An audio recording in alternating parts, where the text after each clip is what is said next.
আসসালামু আলাইকুম। এখন কথা বলবো, যখন ডিভোর্স হয়ে যায় তখন বাচ্চাদের স্কুল ফি কীভাবে মেনটেন করা যায় বা এই সমস্যার সমাধান কিভাবে করা যায়, dealing with school fees in a divorce matter, বা আমরা কীভাবে ডিল করব। নর্মালি যেটা হয়, এগুলি কোর্টের মাধ্যমে অর্ডার নিতে হয় এবং স্কুলের বিভিন্ন ধরনের ফিজ রয়েছে, tuition fees, cost of private or independent schools, or extracurricular activities, fees for sport, music lesson, clubs and other activities, school supplies, expense for textbook, uniform, other necessary materials, তারপরে future educational cost, anticipated cost for further education, including university fee, এইগুলি normally আপনার deal করতে হবে প্রথমত mutually না হলে কোর্টের মাধ্যমে। Child maintenance normally, both England and Wales financial arrangement for children, including school fees, are typically dealt through child maintenance. Child maintenance মানে normally ডিল করে child মেনটেন্যান্সে।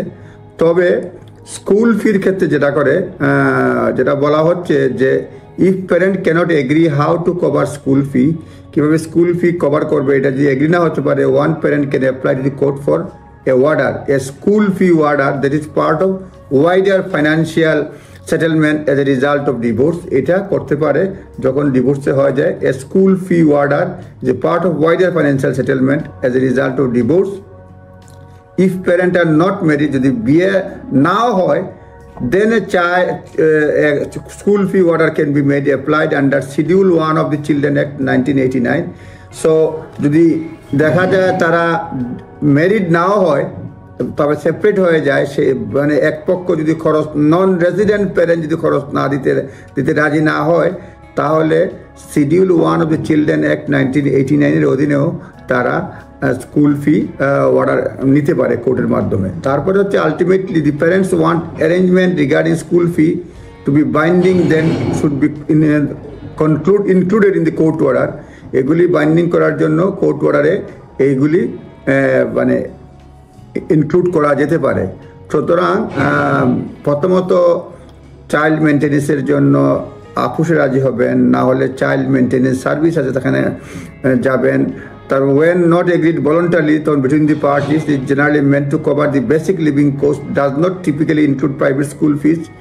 Parent can agree privately or additional payment for school fees, or the court can make order if arrangement cannot be reached. সুতরাং আমি repeat করতেছি, প্রথমে voluntarily করবেন, তারপর child maintenance সার্ভিসে করবেন, তারপরেও যদি না হয় তাহলে কোর্টে যাবেন। ডিভোর্সের ক্ষেত্রে যদি বিবাহিত হয় তাহলে ম্যারেজ, যদি প্যারেন্টস আর নট ম্যারেজ, যদি ম্যারেজ না হয় তাহলে প্রভিশন আছে যে স্কুল ফির জন্য, অন্যান্য খরচের জন্য এটা করা যায়। এটা schedule 1 of the children act এর মাধ্যমে। এছাড়াও অন্যান্য বিষয়ে ফাইন্যান্সিয়াল রেমিডির সময় সেখানে আলাদা স্কুল ফি অর্ডার করা যায়। সুতরাং এটা একটা ভাস্ট এরিয়া। জাস্ট আপনাদেরকে আইডিয়া দেওয়া হলো যে স্কুল ফির জন্য কোর্টে অর্ডার করা যায় কিনা। ইয়েস, কোর্টের হেল্প নেওয়া যায় বিভিন্ন স্টেজে, বিভিন্ন প্রসিজারে। আর দ্বিতীয়ত, বিবাহিত না হলেও, মানে রেজিস্টার না হলেও অন্যভাবে যদি সেপারেট হয়ে যায়, প্যারেন্টস অ্যারেঞ্জমেন্ট চায়, তখনও when parents are not married, কারণ স্কুল ফি অর্ডার আনা যায় schedule 1 of the children act 1989। এটা একটা গাইডেন্স, নিজস্ব লয়ারের পরামর্শ অবশ্যই নেবেন। এটা একটা গাইডেন্স দেওয়া হলো যে কীভাবে বাচ্চার স্কুল ফি ডিভোর্স হয়ে গেলে, সেপারেট হয়ে গেলে, দুই পার্টি এগ্রি না হলে অপর পার্টি থেকে নেওয়া যায়। আপনারা ভালো থাকবেন, কথা হবে। আসসালামু আলাইকুম।